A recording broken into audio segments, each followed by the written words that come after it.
Right, let's get straight into it. Welcome to this incredibly high-yield explainer. Look, if you're hunting for a fast-paced, high-energy revision sprint focused entirely on securing those guaranteed easy marks in your ACCA business and tech exam, you are absolutely in the right place. Honestly, I literally can't tell you how many times I've seen incredibly smart students drop careless marks on this specific topic simply because they were rushing. So today, we are laser-focused on a single, highly testable concept straight from the BT1 notes, the outsourcing exam trap. We're going to break the whole thing down, spot the examiner's sneaky little tricks, and make absolutely sure you never drop a mark on this topic again. Let's get moving. So I want to start by throwing a fundamental question right at you. What exactly is outsourcing? I mean, it sounds like one of those basic business buzzwords, right? The kind of thing you hear in the corporate world every single day, usually over some stale coffee in the break room. But listen, do not underestimate this one. This simple concept is literally the gateway to the ultimate exam hack for this paper. The examiner knows that students take this word for granted, and that is exactly where they lay their traps. Well, let's strip it right back to the official definition from the source notes. Outsourcing is using an external party to perform business activities. I really need you to burn that exact phrase into your brain. External party. I'm heavily emphasizing this because it needs to become an automatic trigger for you. When you're sitting in that exam hall, stressing, reading through a dense scenario, the very millisecond you see the word outsourcing, your brain should literally scream external party. It is the absolute foundation of everything we're talking about here. Okay, so what does this actually look like in practice? It's usually super clear-cut. Think about the absolute classic, high-probability exam scenarios you're going to face. Payroll services outsourced. IT services outsourced. Just rapidly fire these right into your memory.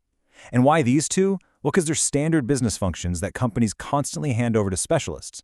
Mostly because, let's be honest, nobody actually wants to do their own payroll math. If you're reading a question and the scenario says the company hired a completely separate third-party firm to run their monthly payroll, or some outside tech company to manage their servers, boom, you've spotted the exact keywords. You know for sure you're dealing with a legitimate outsourcing scenario. But, whoa, stop right there. Listen to me very, very closely for a second here, because I need to issue a massive warning.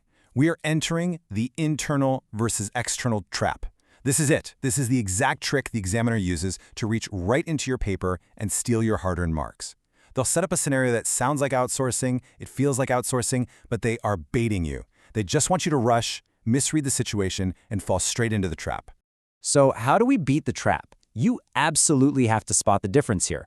Passing a task to an entirely external company. Yes, that equals outsourcing. We've got that down. But here is the kicker. Internal delegation is not outsourcing. I am begging you, do not ever mix these two up. If a manager takes a task and simply passes it down to another department within the exact same company, or just delegates it to a junior team member down the hall, guys, that's just internal delegation.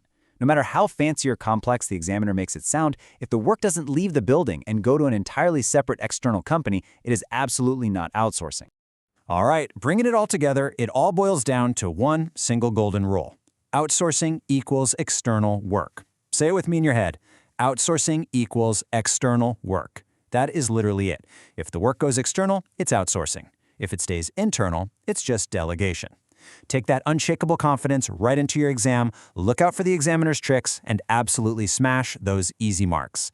But hey, before we wrap up this explainer, I want you to chew on this. In today's gig economy, if a company hires a freelance contractor to physically sit inside their office and work on their computers, is that internal delegation or external outsourcing? Keep that in your back pocket as you study.